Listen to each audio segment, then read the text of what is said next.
ta hian luru pakhat pahnih pathum pali panga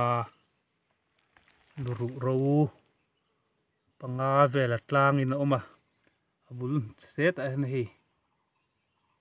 ngal ru kan ti dawn nge ni a in ngal ru niang chu ta an awm tlang leh thuai a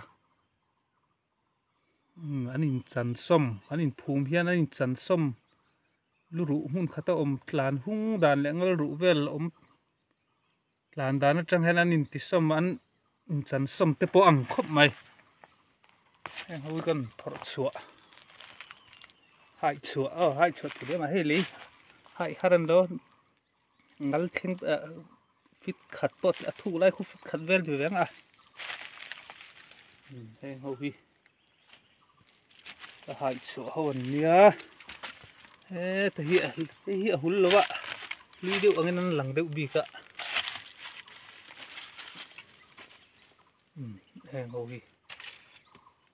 chuan da hlum bel ke them pathum hi ka hai chhuah kha chuan hi hlum atanga siam tho ni tur ani hei the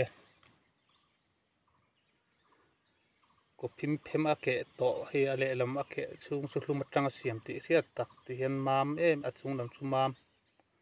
ro char ni awm tak lai hi ko phama ti hian hi thing te siam ni tura kan ngai ve ngota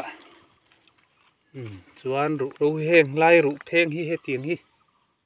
tam khop mai heng hi mi hring taksa khoi lai pat dai ber nge ni don ni zo na hlir ni e